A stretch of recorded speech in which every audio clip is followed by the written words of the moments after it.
Hi, this is Mark Wade from Berkshire Hathaway, Fox and Roach Realtors, CenterCityCondos.com. And in this podcast, I'd like to talk to you about 1100 Vine Street, known as Grandview condominiums, as opposed to the Packard Grand, which sits 6 blocks away. So this is Grandview. Let me start real quick by telling you condo fees in the building are going to include heat, central air, electric, hot water, cable, internet, concierge, 24-hour security, front desk person, health club, the community room, maintenance, trash removal, snow removal, and upkeep on the common elements of the building. This building is very popular in the fact that the dollar per square foot, I believe, is reasonable. I see a lot of med people, med students, med people, whatever, flocking to the 550 square foot units, which are very popular, especially in the spring when all the med students come in. The building has some great locational advantages in terms of it's close to Jefferson, it's easy access to Hahnemann, and that's it. Let's see, what else? There's no parking for the building, although there are a lot of rental spots real close by. Views, if you're on a high floor, you're facing east or west, I don't see a difference in value there. I think, and I've not really heard my buyers express an interest like, oh gosh, I like the east side better than west or vice versa. Just don't see that a lot. What else can I tell you about this building? Let's see. If you go to our website, CenterCityCondos.com, you'll see a variety of floor plans that we have listed there. We also have a video.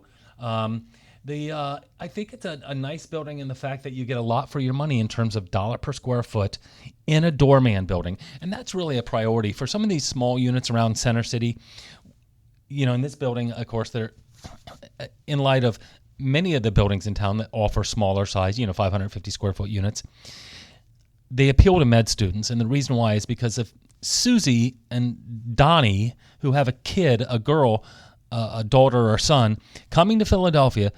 Think about what their priorities are. If they're going to buy for their son or daughter, they want a doorman. They want security. They want a doorman building. And so a small unit available in a doorman building that's priced pretty well, that's very attractive to a lot of parents who buy for their their kids who are med students coming into Philadelphia. Anyway, I'm rambling on here. What can I tell you? Back before being converted to condos in the early 2000s, 1100 Vine was an extended stay hotel. So we'll see a lot of the second floor has the entire floor, if I'm not mistaken, is huge in terms of, it's got the gym, and then it's the conference room, and then the meeting room, and the conference meeting room, and then the meeting conference room. I mean, it's just the whole second floor. It's huge in terms of a space for the owner occupants if they're looking for, a meeting space. They have a party if they want it catered. There's a catering kitchen down there, all that kind of stuff. The units do not have, the majority of units in this building do not have washers and dryers inside their unit. It's coin operated out in the hallway. What else can I tell you? The building does have a limit on the number of rentals, and this was a smart idea in my opinion.